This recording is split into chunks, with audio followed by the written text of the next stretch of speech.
यार बाइसेप्स ने भी यही सोचा होगा, हर जगह क्लीन करता ही हूँ, यहाँ एक हरामी कर दूंगा ना, लोग बोलेंगे व्हाट अ क्रेजी वर्सेटाइल गाय। नहीं, नॉन वेजिटेरियन वेज खा सकता है, वेजिटेरियन नॉन वेज खाएगा उल्टी ही करेगा यार। बहुत महंगी उल्टी पड़ गई उसकी, रातों रात पूरा शो हटाना पड़ गया मुझे YouTube से। मैंने बहुत दिल से बनाया था ये शो, आप लोग देखते थे इंडियाज गॉट टैलेंट।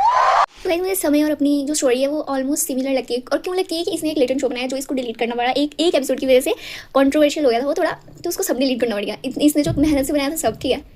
और इसकी तरह सिमिलर इसलिए लगती है कि मैं व्लॉग बनाने लगी थी और मैंने हर व्लॉग में अपने कॉलेज की बेइज्जती इतनी बेइज्जती कि क्या बोलूँ। उसके बाद मेरा एक व्लॉग था जो मैंने डाला हुआ था, वो व्लॉग 2 महीने बाद कोई मेरे डिपार्टमेंट में जाके दिखाता है, उसमें मैंने कुछ बोला हुआ था, ठीक है। अब मैंने क्या बोला था वो पूरा डिटेल में तो बता नहीं सकती मैं। उसके बाद मेरी जो ग्रुप में जो चर्चा होने लगी और सबके मुंह पे एक ही नाम, शाइना फातिमा, शाइना फातिमा, शाइना फातिमा। और मैं सोचती थी कि मेरा व्लॉग कोई देखता ही नहीं है, मुझे कोई देखता ही नहीं है, मेरी क्लास में मुझे कोई जानता ही नहीं है। मेरे दिमाग में यही थॉट्स थे पहले।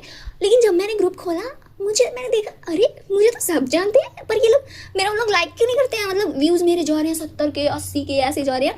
और मुझे लगता था कि मुझे मेरी क्लास में कोई जानता नहीं, किसी को पता नहीं मैं व्लॉग बनाती हूँ। उसके बाद मुझे कॉल आ रहे हैं, मैसेज आ रहे हैं, भाई तुझे तमीज़ नहीं है बात करने की, तुझे तमीज़ नहीं है, तमीज़ सीखता हो। ऐसी लड़कियाँ मुझे कॉल करके सुना रही हैं। और मुझे ट्रॉमा हो गया। मैंने देखा ये क्या हो रहा है।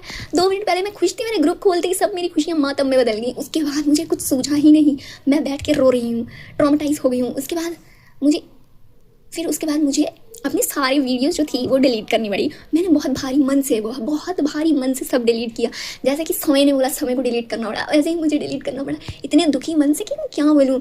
मेरे पास आज भी स्क्रीनशॉट्स रखे हुए हैं और मैंने स्क्रीन रिकॉर्डिंग की हुई है अपने व्लॉग्स डिलीट करने से पहले, एक लास्ट मेमोरी। समय का शो चला गया, सब कुछ चला गया। अब उसकी इतने दिनों बाद एक वीडियो आई है जिसने इंटरनेट पे तहलका मचा दिया, ठीक है।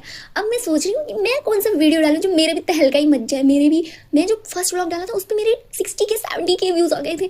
मुझे डिलीट करते हुए मुझे इतनी मौत आई, इतना दुख मुझे आज तक किसी चीज़ का नहीं हुआ भाई। एक मिनट का व्लॉग बनाने में मुझे 2 घंटे की एडिटिंग लगती थी उसमें मुझे, और वो सब मैंने डिलीट किया। मुझे पता है मैंने कैसे डिलीट किया। और ये सब डिलीट करने के बाद उसके मैं 15-20 दिन बाद कॉलेज गई ही नहीं। अगर मैं कॉलेज गई भी हूँ तो मैं क्लास में नहीं गई। मैं क्लास में इसलिए नहीं कि मैं सोच रही हूँ कि यार मुझे कोई कुछ बोलेगा, ये वो फलाने टिम का ना, मतलब मुझे ऑकवर्ड सा अजीब सा ही लग रहा है। मैं कॉलेज अगर 15 दिन बाद कॉलेज गई लेकिन मैं क्लास में नहीं गई। फिर बहुत हिम्मत करके मैं एक क्लास में गई, वो भी मैंने सोचा कि ना सब बच्चों से पहले चल जाती हूँ ताकि किसी का मेरे ऊपर ध्यान ही ना पड़े। पता नहीं मैंने इतना क्यों सोचा। उसके बाद तो मैंने व्लॉग बनाना ही बंद कर दिया, एकदम बंद। पेज डिलीट, सब कुछ बंद, ठीक है, सब कुछ बंद। उसके बाद मैं अभी कुछ दिन पहले मैंने एक पेज बनाया जिस पे मैं अभी कुछ वीडियोस डाल रही हूँ, लेकिन उस पर व्यूज़ ही नहीं है। 200-300 व्यूज़, उसके ज़्यादा पार ही नहीं हो रही है। अब मैं क्या करूँगा। इस इंस्टा ऐसी पता नहीं कौन सी अगड़म बगड़म वीडियो में कुछ भी वायरल कर देता है, और जो बंदा एडिट करके डालता है उसकी वायरल ही नहीं होती। ये कौन सा एल्गोरिथम है इंस्टा। कुछ तो शर्म करो।